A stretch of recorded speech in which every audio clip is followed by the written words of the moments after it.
A jornalista Cristina Serra lançou no final do ano passado o livro Tragédia Mariana, em que narra o rompimento da barragem na cidade mineira em 2015. O desastre provocou 19 mortes. A jornalista comentava na obra que casos semelhantes poderiam ocorrer novamente.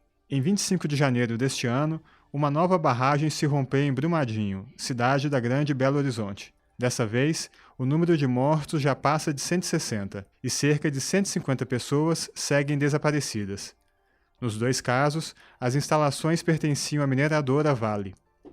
Em entrevista à Folha, Cristina Serra afirma que o descaso com a vida humana explica as duas tragédias. Ela diz que o poder público não tem capacidade de fiscalizar as empresas, e as empresas se aproveitam disso para fazerem o que bem entendem.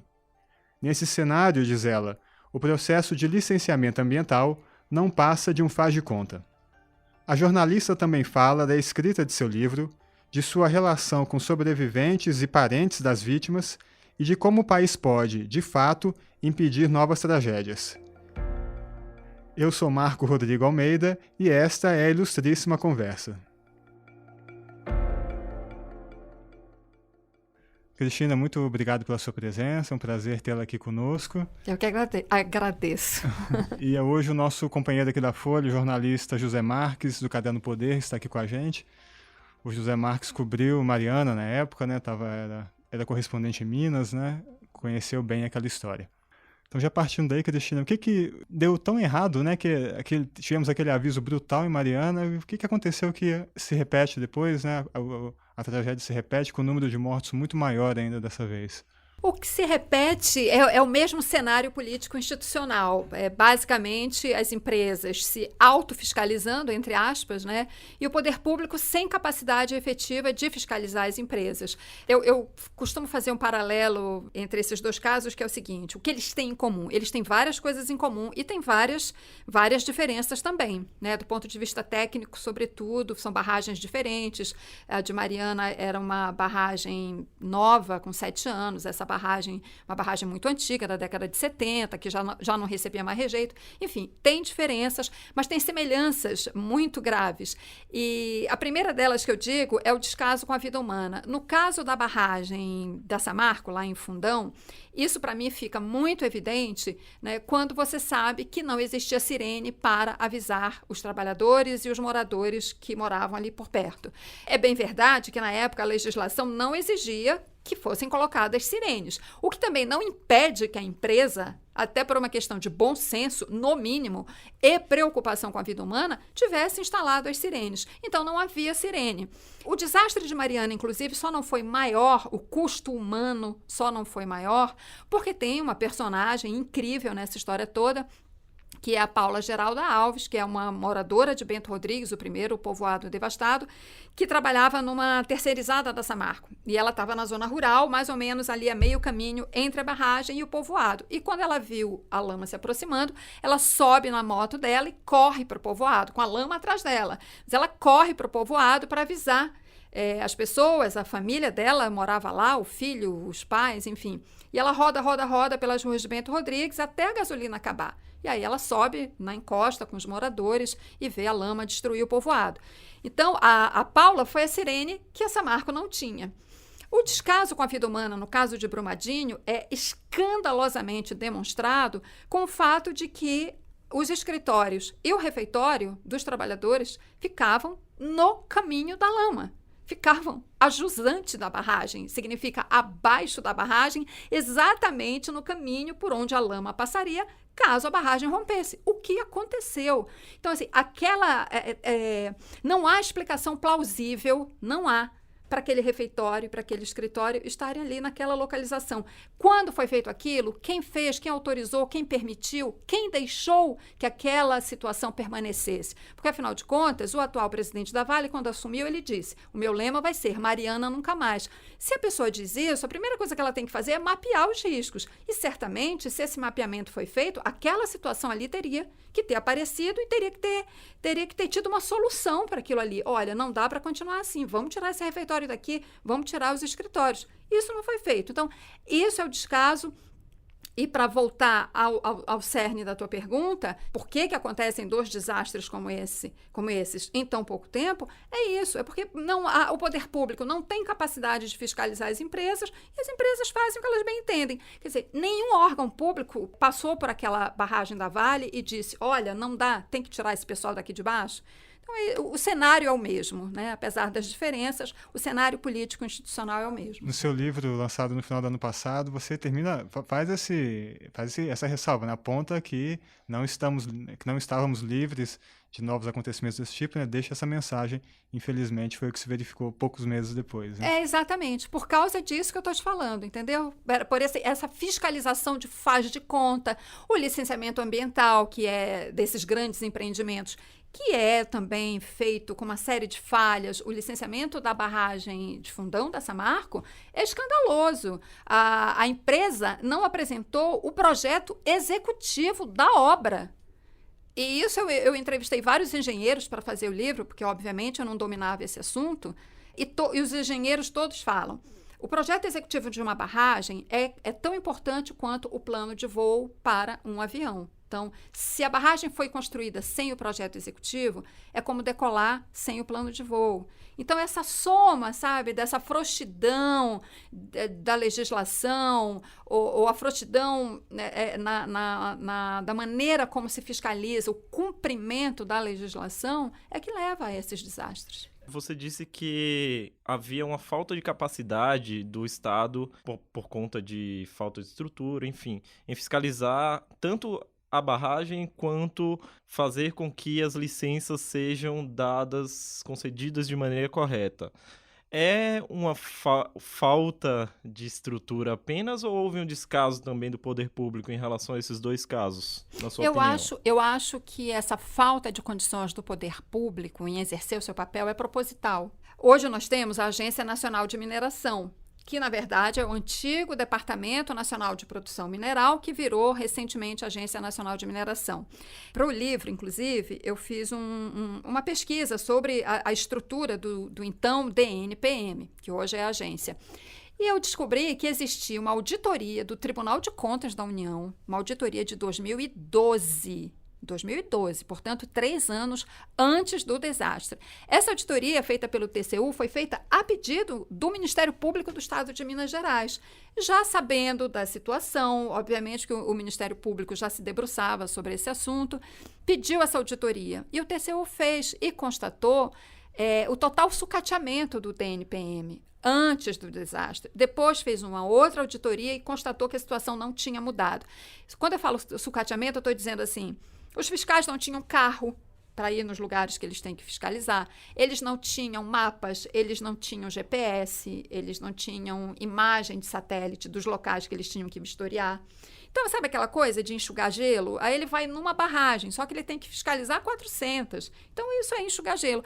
Agora, eu acho que esse sucateamento, essa falta de condições do poder público é proposital. O Departamento Nacional de Produção Mineral, durante décadas, todo mundo sabe, era um feudo do PMDB mineiro, hoje MDB. Né, que era quem nomeava, tanto em nível federal como em nível estadual, sobretudo ali em Minas Gerais. Isso só pode ser proposital, justamente para que o órgão não cumpra o seu papel e as empresas fiquem livres para fazer o que elas quiserem, que é o que elas fazem. E em relação à concessão de licenças, por exemplo, se percebe que em Mariana, tanto em Mariana quanto em Brumadinho, o órgão estadual colegiado lá em Minas que concedia as licenças no mínimo, fez vista grossa para documentos que estavam faltando. Totalmente, um faz de conta. O licenciamento é um faz de conta. No caso da barragem da Samarco, de Fundão, eu não tenho a menor dúvida, porque esse eu estudei a fundo. Como eu já mencionei, além de faltar o projeto executivo, foram vários documentos importantes para o aspecto de segurança da barragem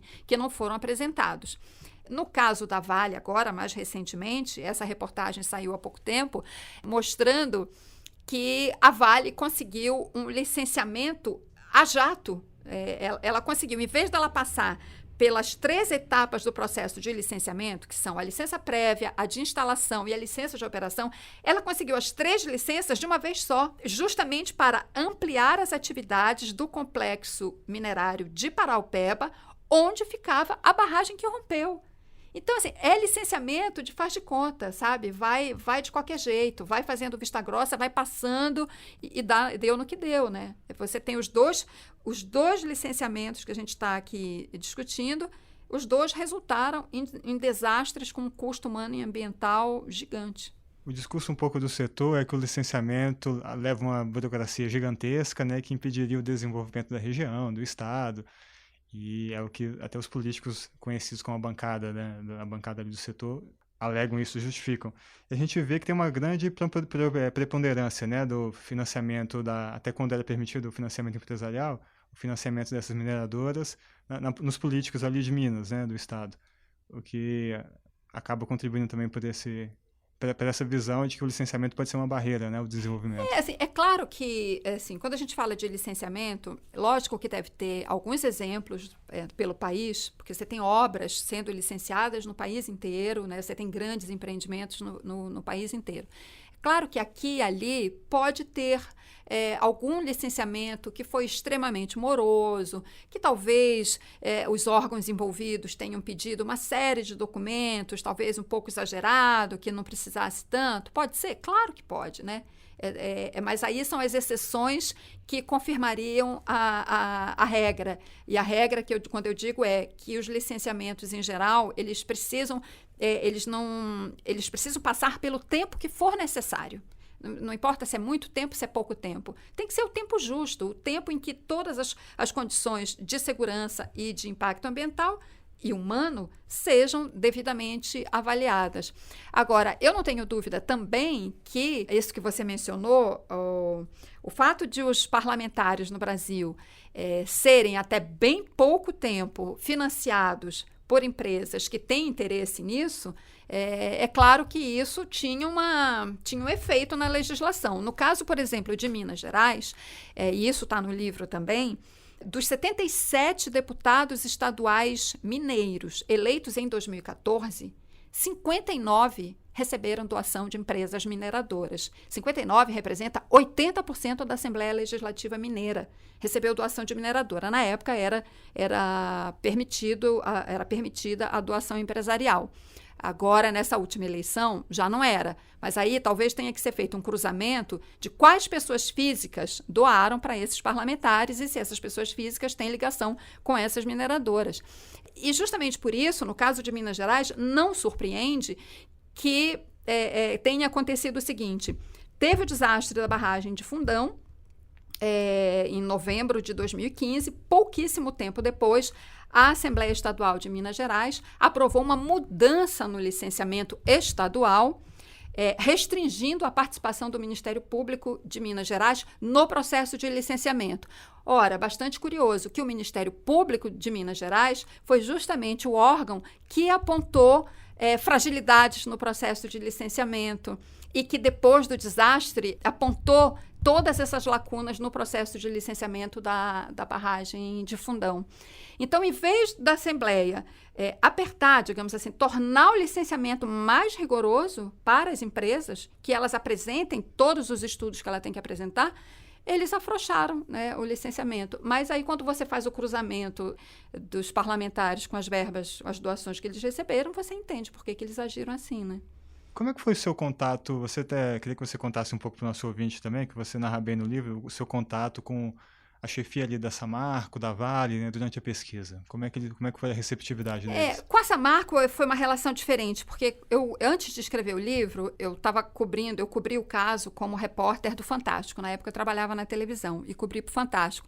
E por conta disso, eu recorria toda hora a Samarco, porque eu ia lá, ouvia os moradores, ouvia os investigadores, ouvia o Ministério Público, eu tinha que ouvir a Samarco, tinha que ouvir o que ela dizia, né, das acusações que eram feitas e tudo mais, das informações que estavam aparecendo. Então, eu desenvolvi uma relação, assim, de uma certa proximidade com a assessoria de imprensa da Samarco. E quando eu fui fazer o livro, não tive muita dificuldade. Inclusive, eu entrevistei muitos funcionários da Samarco para o livro, funcionários que atuaram numa parte muito importante que o livro conta, que foi a noite do resgate dos moradores que tinham ficado isolados em Bento Rodrigues. Os bombeiros tinham descido lá em Bento Rodrigues, ficaram com as pessoas, e do outro lado de um córrego, que tinha sido coberto pela lama, Funcionários da Samarco, com caminhões, equipamentos da Samarco, também tentavam abrir o caminho. Isso foi a noite toda, até que de manhãzinha, os bombeiros de um lado e esses funcionários de outro conseguiram tirar a lama desse córrego e foi assim que eles conseguiram tirar a população que tinha ficado ilhada lá em Bento Rodrigues. E eu precisei muito ouvir esses funcionários para poder contar essa história, porque senão eu só teria o lado lá dos bombeiros e dos moradores, eu não teria o lado de cá. E eu tive acesso a eles, telefonei, eles me receberam, enfim, contaram a história. Então, eu não tive muitos problemas com a Samarco. Pelo menos eu não me senti tolhida no acesso aos funcionários que eu queria ouvir e tudo mais. Já com relação à Vale e à BHP, aí sim foi muito difícil. Várias pessoas da Vale e da BHP que eu procurei me diziam, procura assessoria de imprensa. Aí eu falava, olha, eu não tô escrevendo para jornal, nem TV, nem nada. É um livro, é diferente. Não me sentia obrigada a ir pela assessoria de imprensa. Eu preferia ir diretamente às pessoas e as pessoas tiveram essa atitude. Mas eu acabei, no caso da Vale, depois de muita insistência, eu consegui entrevistar o presidente e na BHP um porta-voz que foi designado. Mas eu não consegui acesso a funcionários, pessoas que estavam lá mais próximas, entendeu? Mas, enfim, faz parte do jogo e são dificuldades naturais também de uma apuração como essa e paciência. Eu fiz o que eu tinha que fazer, que era procurar as pessoas, né? Mas em relação à cúpula da Samarco, que a maioria deles hoje em dia está respondendo processo por, entre outros crimes, homicídio, eles têm abertura para falar ainda? Não, nesse aspecto não, isso é bom, bem lembrado, sim. Eu procurei toda a diretoria da Samarco que foi indiciada, denunciada e que hoje são réus, né? Procurei todos eles, todos, e nenhum deles quis falar. Nenhum. Alguns eu fui na casa, batia na porta, olhava para mim, olha, não, muito obrigada, não vou falar. Inclusive o diretor-presidente, o Ricardo Vesco, vi que eu tinha entrevistado quando eu ainda estava na TV. O desastre aconteceu no dia 5 de novembro de 2015. E eu acho que eu entrei lá na barragem umas 2 semanas depois, no dia 20, exatamente. Acho que eu entrei dia 20 ou 21 de novembro, mais ou menos. Foi a primeira equipe de jornalismo que entrou na barragem na época. E foi muito importante para a gente mostrar o que era, né? O que ficou daquela barragem, daquela lama que vazou, aquele buraco gigantesco. E para tentar, pelo menos, obter respostas da diretoria da Samarco sobre o que tinha causado o desastre, porque até então a Samarco já tinha dado algumas entrevistas coletivas, só que eu revi todas essas entrevistas até para escrever o livro, e toda vez que alguém apertava para saber as causas, as entrevistas eram simplesmente encerradas. Enfim, aí nessa ocasião eu consegui entrevistá-lo. Ele deu uma entrevista, ele não respondeu diretamente às perguntas, mas, enfim, naquele momento se dispôs a receber uma equipe e, mais do que isso, ele, naquele momento, finalmente pediu desculpas à população, coisa que até então ele não tinha feito. A Samarco demorou muito a mudar de atitude. Ela teve uma atitude arrogante no começo e, aos poucos, ela foi percebendo como aquilo ali estava sendo um desastre de imagem para ela, e nessa entrevista ele muda de atitude e pede desculpas. Então teve esse mérito. E aí, por conta disso, como tinha sido uma entrevista bastante respeitosa dentro das circunstâncias e tudo mais, eu falei, para o livro eu vou procurá-lo. Mas ele não quis falar. Então, realmente, nesse aspecto... Agora, eu entendo também porque, enfim, o cara é réu. Então, já tem um processo, já responde a um processo criminal. Qualquer coisa que ele falar pode ser usada contra ele. Então, ele teve um cuidado aí, um cuidado que, obviamente, eu acho que qualquer réu teria. Então, eu entendi a negativa dessa forma e, enfim, faz parte, né, do tipo de trabalho como esse, você pedir e levar não. Eu levei muito não, mas eu recebi muito mais sim do que não das pessoas, né? Por isso que eu digo que esse livro não foi escrito por mim. Ele, de fato, foi escrito a muitíssimas mãos, né, porque muita gente se dispôs a me receber e a contar histórias. E se não eram, além das vítimas que me receberam e que contaram suas histórias, né, os parentes dos mortos e os sobreviventes, pessoas, como eu disse, assim, que tinham alguma história para contar, como esses que participaram do resgate, ficaram lá tentando tirar a lama a noite toda, que são histórias importantes para traçar aquele cenário da tragédia no primeiro momento. Então, assim, sou muito grata a essas pessoas que quiseram, né, se dispuseram a falar e contar tantos detalhes assim. Ainda comparando um pouco a tragédia anterior a essa tragédia, tem uma parte no seu livro que eu acho que é importante para a gente perceber como é que vai ser o futuro dos acordos que vão ser feitos agora nessa tragédia de Brumadinho. Porque em Mariana morreram 19 pessoas e a expectativa mortos e desaparecidos atuais dá mais de 300 agora em Brumadinho. No seu livro você conta que algumas indenizações para famílias de mortos não foram fechadas até hoje. Como é que foi esse processo de discussão da Samarco com as famílias das vítimas do rompimento da barragem de Fundão? Isso varia de caso a caso. Eu sei de viúvas que ainda estão na justiça brigando porque não aceitam o valor que foi oferecido. Sei de outras que já fecharam, porque assim, o que eu notei também, assim, eu acho que uma coisa que é muito importante para determinar a diferença de cada um desses casos é o seguinte: tem famílias que simplesmente querem virar a página.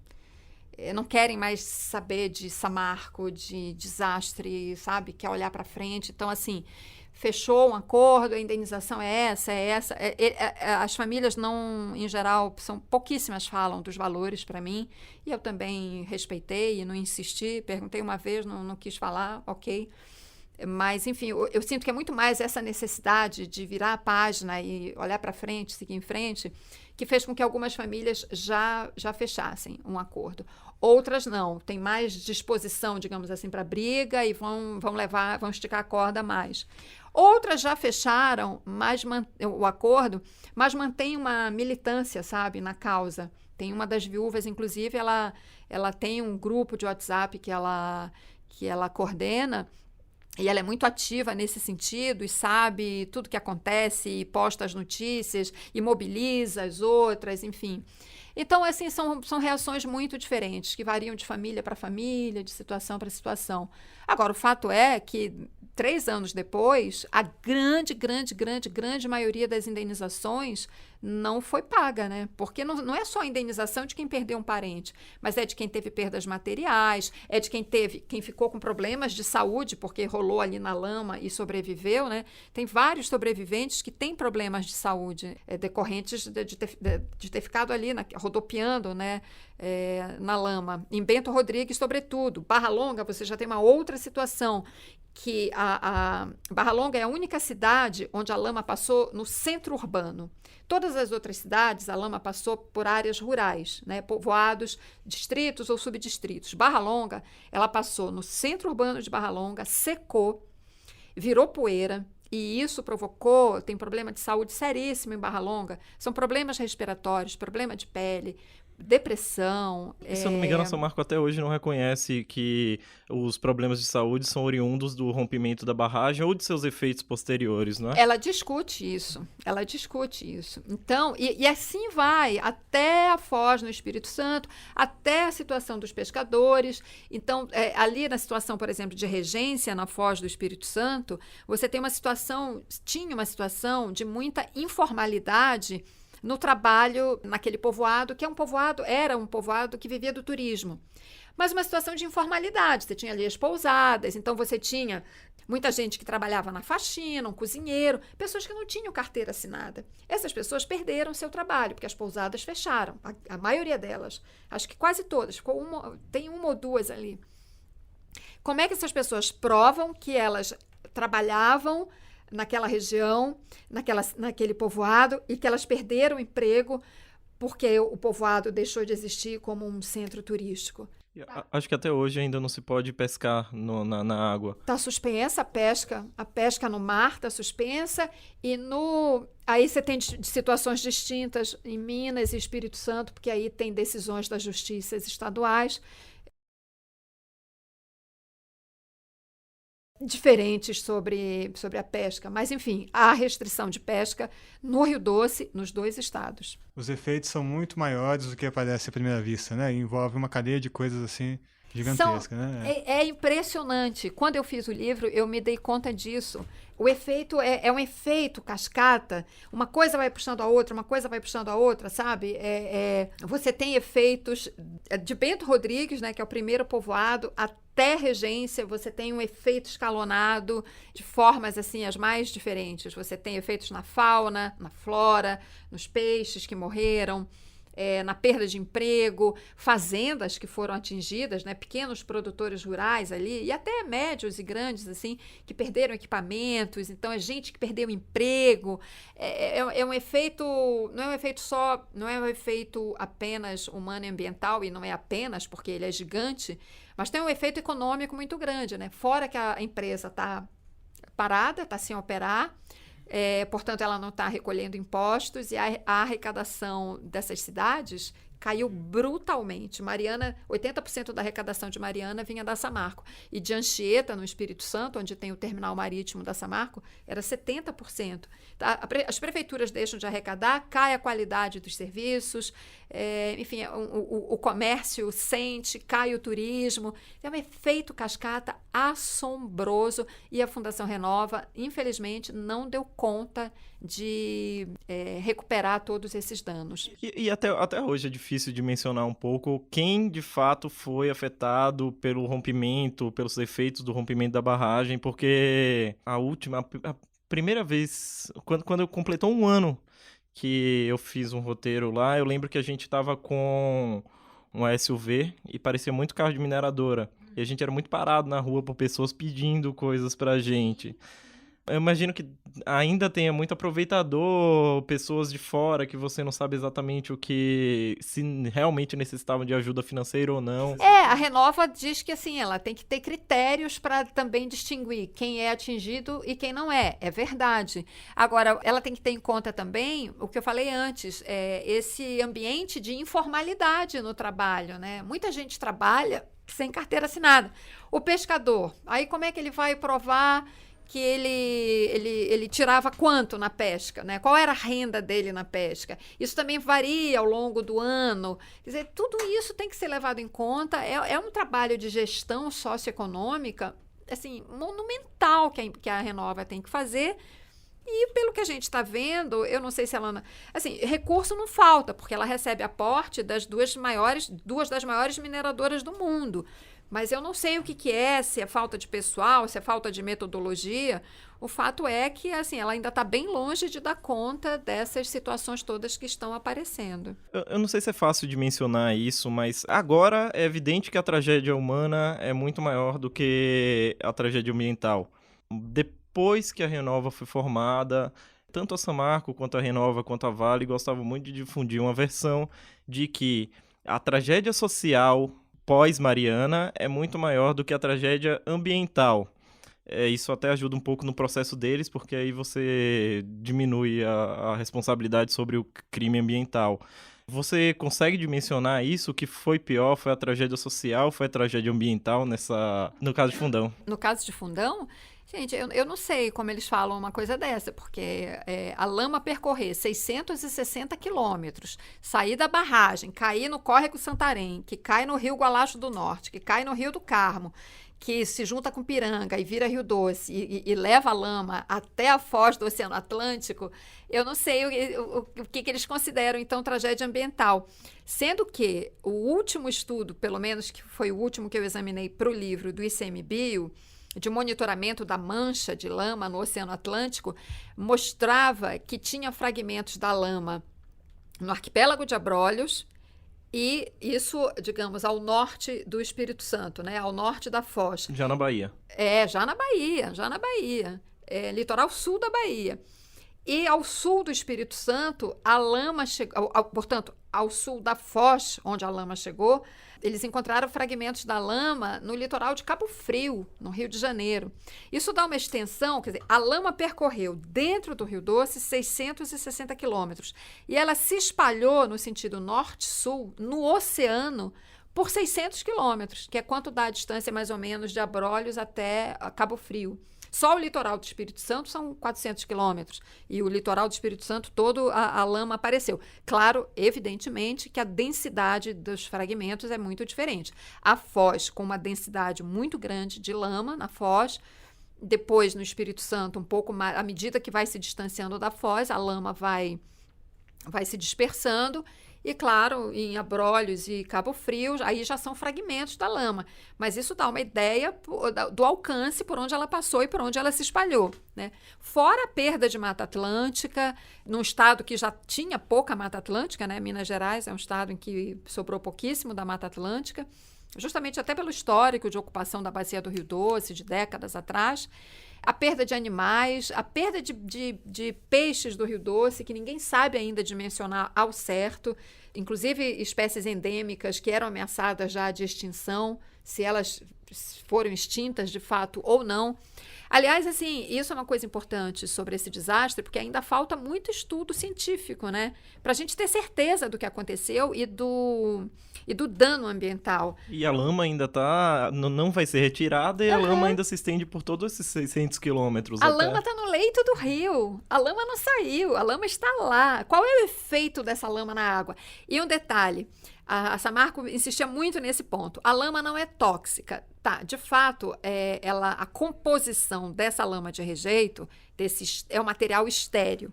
Mas tem duas coisas importantes e ela se torna tóxica exatamente por essas duas coisas. Uma, a quantidade. Aquela quantidade de lama na água, ela se torna tóxica porque ela impede a oxigenação. Então, tóxica nesse sentido, ela mata, tanto é que os peixes morreram.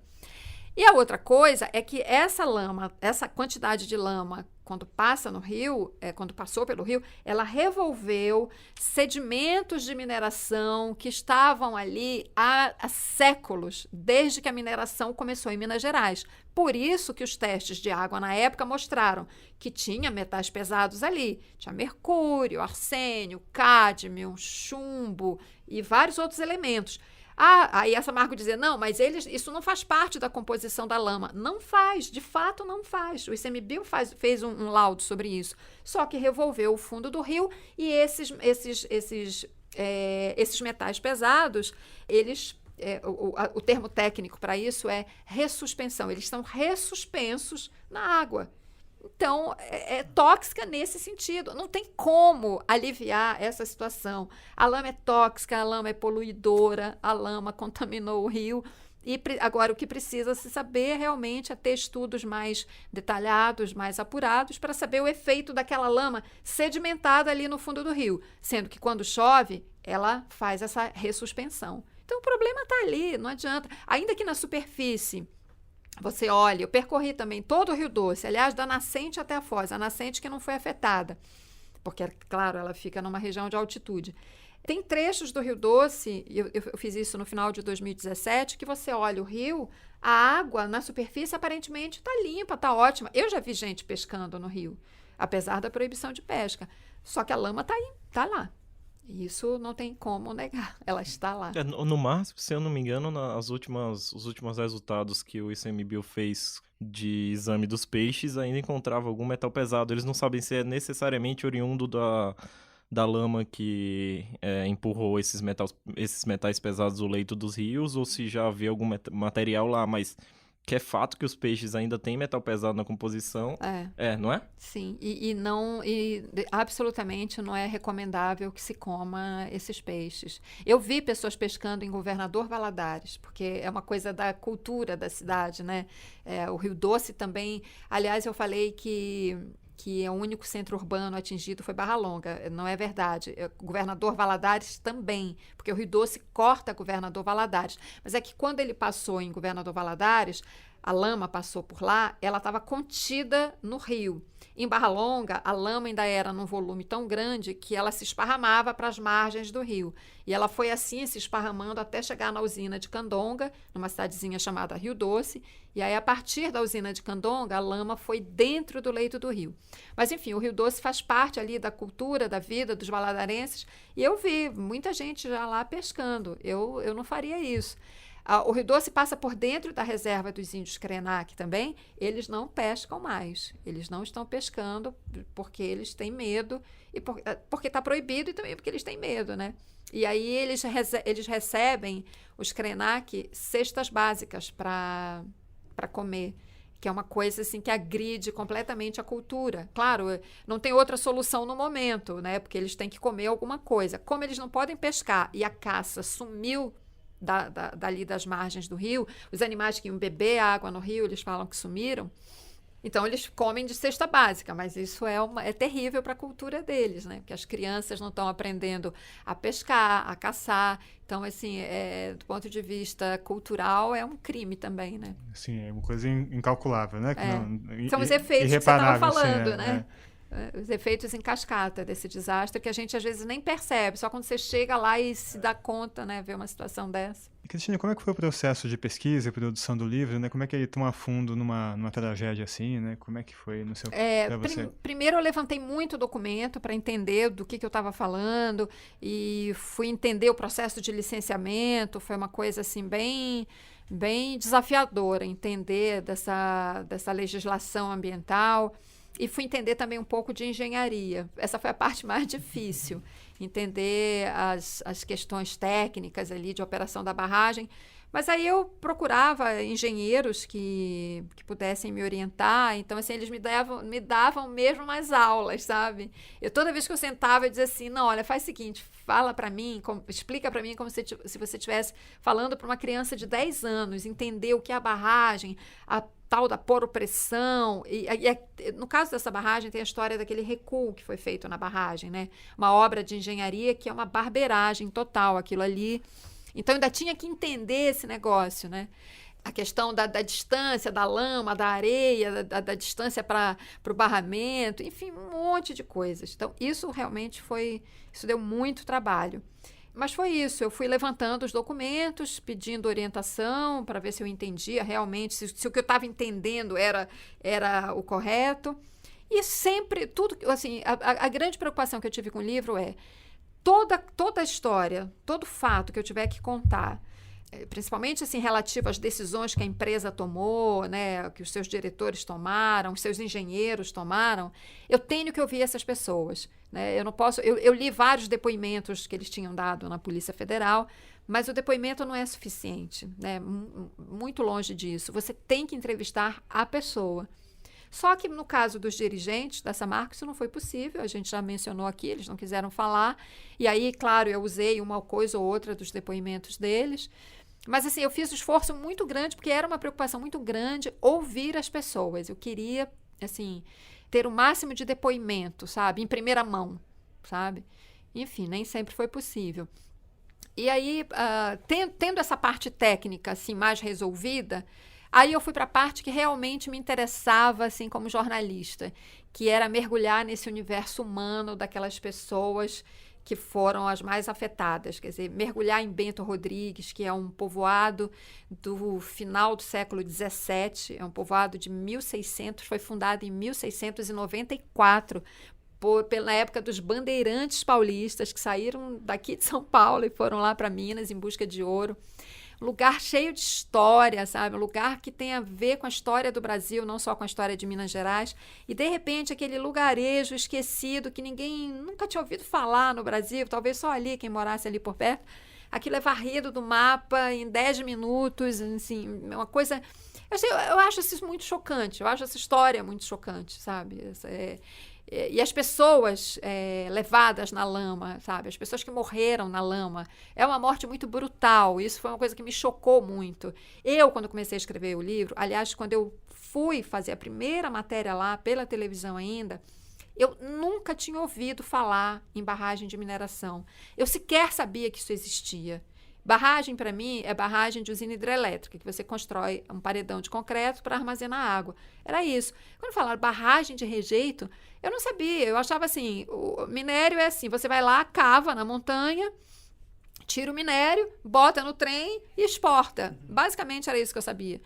Aí, para eu entender essa coisa da barragem de rejeito, quando eu entendi isso, que aquilo ali era um gigante de lama, e que aquilo rompeu e aquele gigante vai devorando as pessoas pelo caminho, é uma imagem muito brutal. Eu vejo aquela lama, assim, eu vejo, não imagino, porque eu não vi, não estava lá, mas imagino, sobretudo pela maneira como as pessoas contam, que era um monstro, sabe? Uma coisa viva que ia devorando tudo pelo caminho. Isso realmente foi uma coisa que me assombrou e por isso eu quis fazer o livro. Eu queria contar a história dessas pessoas, que foi a parte, para mim, que assim, mais me mais me realizou, eu acho, profissionalmente nesse livro. Eu queria muito, isso é a coisa mais importante, eu queria muito que essas pessoas tivessem a sua memória registrada, sabe? Uma pessoa que morre daquele jeito, ainda mais numa situação de descaso, isso não pode ficar em branco. Era a minha grande preocupação. Eu ficava com aquele número, 19 mortos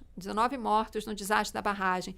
Eu falava, nossa, daqui a pouco isso vai virar uma estatística que todo mundo vai esquecer, sabe? É mais um desastre, né? E vai ficar aí. Aí daqui a 10 anos a gente faz matéria. Eu falava, não, isso não pode ser assim. Eu quero contar a história dessas pessoas. E isso realmente foi o que mais me motivou e me levou a escrever esse livro. Foi a parte mais emocionante também, e conheci pessoas extraordinárias, né? Como a Paula, que eu já mencionei, que é uma mulher incrível. Você dedica a ela até ao Romeu, né? Eu dedico a ela e ao Romeu. Ela, pela atitude heróica que ela teve, ela é uma pessoa extraordinária, um ser humano extraordinário. E o Romeu, porque ele tem uma história incrível. A história, ele era funcionário, é funcionário da Samarco. Ele estava no alto da barragem. Ele estava muito perto do lugar onde ela rompeu.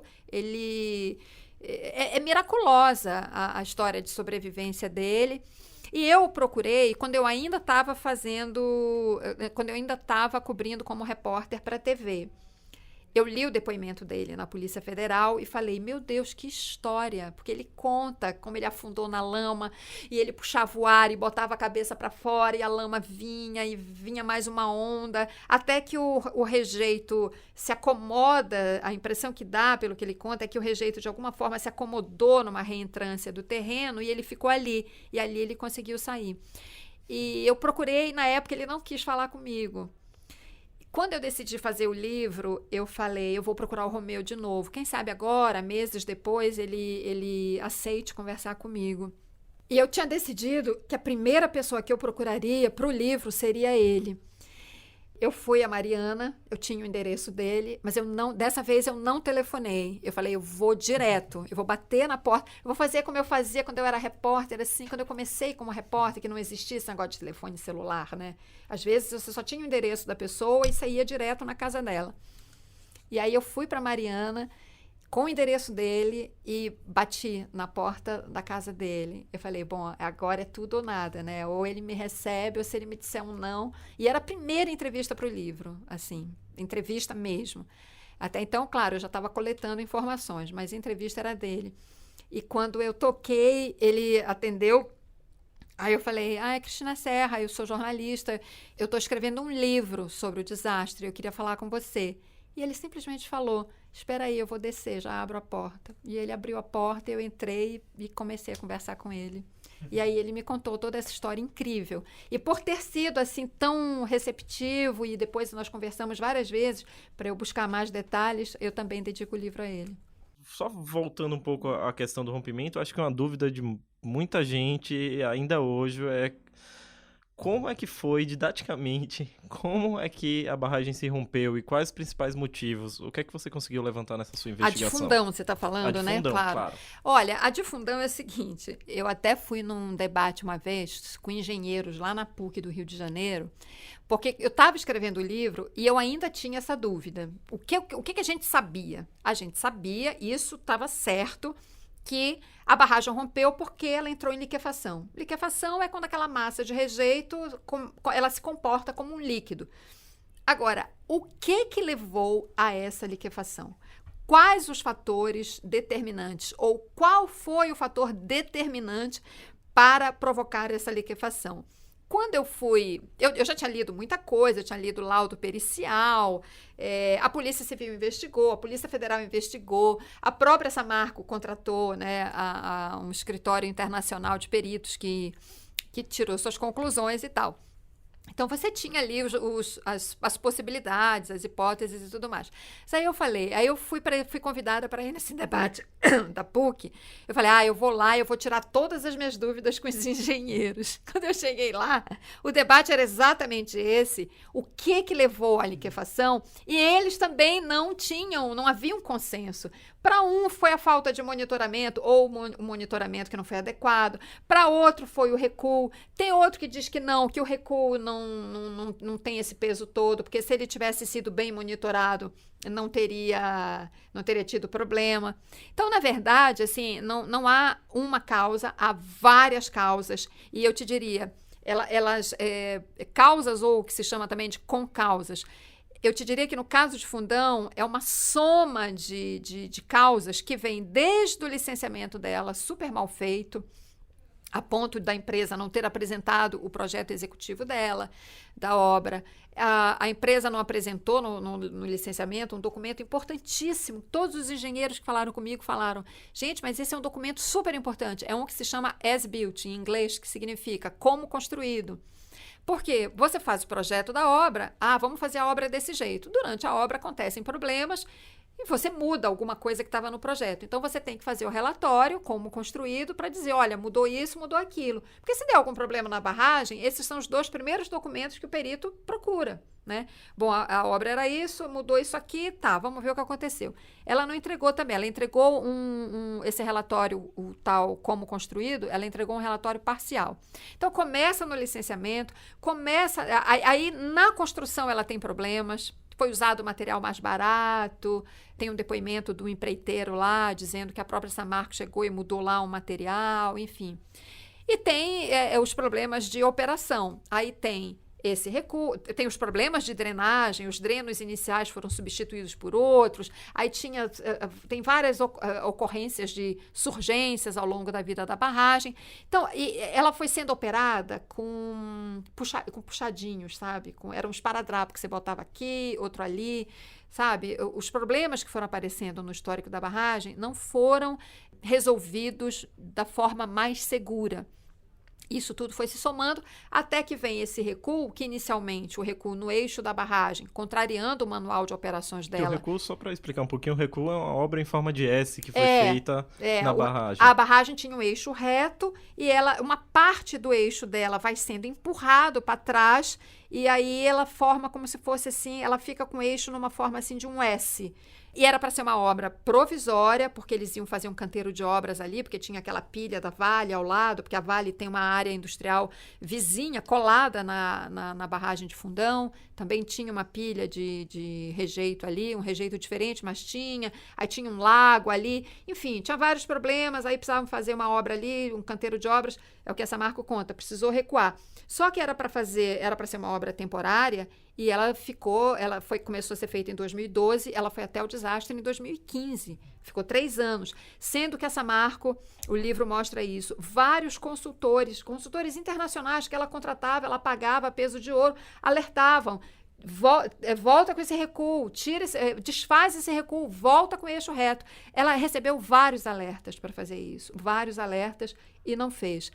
Então, eu te diria que é isso, foi a soma de vários desses fatores que levou à liquefação, que levou ao rompimento da barragem, foi isso. Mas existia uma ideia geral de que havia um risco, não necessariamente de um rompimento, mas de problemas na barragem. Havia, tanto é que em 2014, a própria Samarco detectou a ocorrência de trincas na barragem e chamou o projetista, o Pimenta de Ávila, para ver aquelas trincas. E ele viu e recomendou, fez várias recomendações de segurança, várias, que também não foram cumpridas, tal como ele recomendou, inclusive de monitoramento diário. E depois a investigação mostra que os instrumentos de monitoramento, um quebrou, outro foi transferido para outro lugar, o outro não tinha peça. Então, era a barragem, é importante que se diga o seguinte, uma barragem de rejeito de mineração é uma estrutura de risco em qualquer situação, porque ela pelo tipo de material que ela armazena, que tem água. Onde tem água tem problema. Então, ela é uma estrutura de risco, ainda que ela seja operada cumprindo todas as normas de segurança. No caso de Fundão, você tinha uma barragem de rejeito de mineração, que é uma estrutura de risco, construída a montante, que foi uma coisa que a gente nem abordou aqui, mas que é uma técnica de construção que é muito condenada hoje em dia, considerada superada já, mas o Brasil está cheio delas, mas ela é mais econômica, por isso as mineradoras usaram durante muito tempo esse tipo de barragem. Então, você tinha já uma estrutura de risco e que não foi administrada, operada dentro de todo o rigor como deve ser, né? O monitoramento foi relaxado. Então, isso tudo, e a investigação mostra, a direção tinha ciência desses riscos. E não há dúvida, tanto que tem o relatório das trincas, e trinca é um alerta universal, de que tem problema na barragem. Tanto que o Pimenta de Ávila vai lá e recomenda monitoramento diário, etc. Recomenda que se façam outros estudos que não foram feitos. Enfim, e um ano depois a barragem rompe, né? Então, não tem, a investigação é muito clara, não deixa dúvida. E tem a conversa entre 2 diretores falando dos riscos. Então, sim, eles sabiam dos riscos, não tenho dúvida. Você conversou com muitos engenheiros, enfim, muitas pessoas especialistas em mineração. Se sabe que o Brasil todo, mas especialmente Minas Gerais, tem muitas barragens feitas desse mesmo modo, a montante, como era Fundão, como é a de Brumadinho, como foram outras também que se romperam nos últimos 20 anos em Minas Gerais. Eles dão alguma solução para ter uma mineração viável nesses locais que algumas vezes estão mais já se gastou mais do que o Pará, por exemplo, que ainda tem um minério que é mais rico do que o de Minas Gerais. Alguma forma sustentável das empresas se manterem e aumentarem a segurança de uma forma que não tenham uma preocupação desse tipo? Acho muito difícil as empresas, as mineradoras brasileiras fazerem a mineração de uma maneira sustentável. Elas têm muito marketing verde, né? Todas elas têm muito isso. A Samarco fazia muito isso, a Vale faz isso. Mas, assim, os 2 desastres mostram que elas não têm nem responsabilidade social nem ambiental. E eu volto ao início da nossa conversa, o fato de Samarco não ter sirene e Vale ter o escritório e o refeitório no caminho da lama. Então, assim, o que eu acho dá sim para você é possível, claro, você ter atividade de mineração com responsabilidade social e ambiental. Isso existe em vários lugares do mundo, inclusive, né? Claro que também já aconteceram outros desastres tenebrosos, mundo afora, mas os desastres servem para isso, justamente para apertar a legislação, para fazer com que as empresas cumpram a legislação e se preocupem com as pessoas, né? E com o meio ambiente. Agora, o que eu acho é que aqui no Brasil nós ainda estamos muito longe desse estágio, né? Eu esperava que Mariana fosse uma lição, e não foi, está aí Brumadinho, né? O presidente da Vale assume dizendo Mariana nunca mais, e está aí Brumadinho. Então, agora, talvez, como o custo humano de Brumadinho é brutal, talvez agora as empresas mudem mudem a sua cultura, né, empresarial, que é isso que precisa mudar. Quer dizer, quando você fala em responsabilidade social e ambiental, não pode ser só a peça publicitária. Você tem que mostrar na prática o que é isso. E o que é isso na prática? É não ter refeitório no caminho da lama, é ter sirene que funcione, porque não adianta também, como no caso da Vale, ter a sirene, mas que não foi acionada, porque também foi levada pela lama, entendeu? Então, vamos sair do discurso, né, para a prática, para mostrar que é possível, sim, ter responsabilidade social e ambiental. Mas eu acho que aqui no Brasil a gente ainda vai demorar, talvez, um pouco a ter essa mudança, até porque, você vê, o novo governo estava falando muito, e o novo governo federal e o novo governo de Minas Gerais, em mudar a lei de licenciamento, porque a lei de licenciamento é morosa, é burocrática. Não, vamos apressar licenciamento, que é tudo que as mineradoras querem, né? Tudo que os grandes empreendimentos, em geral, querem. Ninguém fala em cumprir a legislação de segurança, né? Ninguém fala em garantir a segurança das pessoas, né? Só apressar porque isso prejudica o investimento das empresas. Pode ser que agora, eu sinceramente, eu tenho cá minhas dúvidas, mas pode ser que por causa do custo de Brumadinho, se tenha mais cuidado e essas propostas de mudança sejam discutidas com mais racionalidade, levando em conta o aspecto de segurança. Como pode ser também que daqui a um tempo, daqui a 6 meses, daqui a um ano, sabe, ninguém lembre mais de Brumadinho e essa legislação passe assim, sabe, na base do rolo compressor no Congresso. Isso tudo vai depender, evidentemente, da capacidade de articulação que o novo governo vai ter no Congresso e, enfim. Mas eu, sinceramente, não me animo muito com essa mudança de cultura empresarial. É necessária, sem dúvida nenhuma. Isso que você falou é absolutamente necessário. Mas eu tenho muitas dúvidas, porque é uma cultura muito arraigada, sabe, de prevalência dos interesses das empresas e não preocupação com as pessoas. Você vê pela quantidade de minas e de barragens abandonadas em Minas Gerais, né? Hoje saiu, aliás, eu vi hoje ou esses dias um levantamento da Agência Nacional de Mineração falando de minas abandonadas, muitas delas com barragens de material tóxico em Minas Gerais. Só descobriram isso agora? Claro que não. Isso aí está há décadas que está aí. E o DNPM antes, não viu? O levantamento agora é da Agência Nacional de Mineração, que era o DNPM.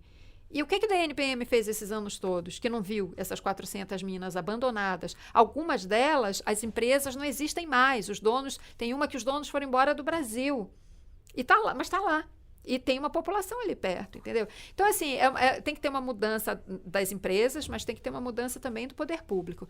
Eu vejo ainda com muita reserva se isso vai acontecer. Eu não me entusiasmo, assim, de dizer, agora vai tudo mudar. Não sei. Não, eu tenho muitas dúvidas. Cristina Serra, muito obrigado pela sua presença e fica a recomendação de ler, né, o livro que ela lançou no final do ano passado, Tragédia Mariana, pela editora Record. Acho que é fundamental para entender o que está acontecendo e o que a gente precisa, né, como o país, o governo, o cidadão, o que cada um pode fazer para tentar impedir, né, tentar melhorar um pouco esse cenário. Obrigado, Zé, nosso amigo aqui, José Marques, pela entrevista. Queria falar mais uma coisa, Cristina? Não, eu queria agradecer a oportunidade e concordar com você, é isso mesmo. Eu escrevi o livro achando que seria um alerta mesmo, para que não acontecesse, né? Para que nunca mais se repita, para que Mariana não seja esquecida. Agora, infelizmente, já foi suplantado, mas, enfim, para que Brumadinho também não seja esquecido, né? Obrigada pela oportunidade. Muito obrigado e até o próximo Ilustríssima Conversa. Até mais.